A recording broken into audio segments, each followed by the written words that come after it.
Hello বন্ধুরা, আজকে দেখো আমি একটা রান্না নিয়ে এসেছি। সেটা হচ্ছে তোমার ইলিশের মাথা দিয়ে কচুরলতি। এইরকম কচুরলতি ইলিশের মাথা দিয়ে কে কে খেয়েছে আমাকে জানাবে।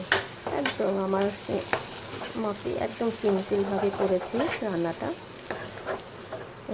এখানে তেলের আগে মাথাটা ভেজে নিয়েছি, তার মধ্যে কালো জিরা, পেঁয়াজ কুচি, আদা কুচি, লঙ্কা কুচি, রসুন কুচি দিয়ে একটু ভাজা ভাজা করে নিয়ে লতিগুলো সেদ্ধ করে দিয়ে দিয়েছি। তার মধ্যে রেগুলার মশলা যেমন লবণ, হলুদ, একটু ধনে গুঁড়ো, একটু জিরে গুঁড়ো দিয়ে আর একটু লঙ্কার গুঁড়ো দিয়ে নাড়াচাড়া করে নিয়ে তারপরে মাথাগুলো দিয়ে একদম এরকম দিয়ে মাখা মাখা করে নিয়েছি, ভেজে নিচ্ছি।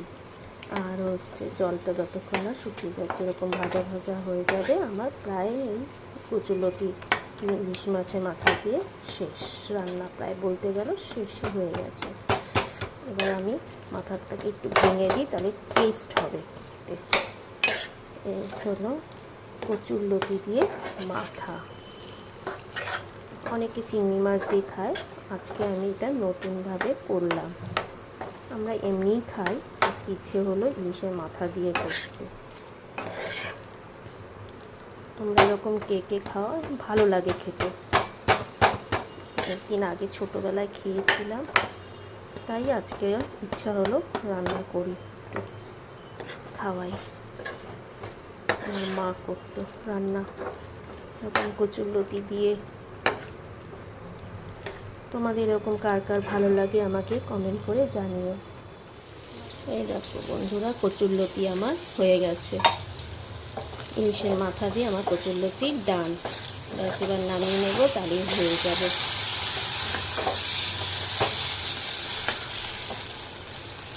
একটু এরকম একটু লাল লাল না হলে ভালো লাগে না, একটু ভাজা ভাজা না হলে। ব্যাস, কেমন হয়েছে আমাকে কমেন্ট করে জানিও। Bye bye.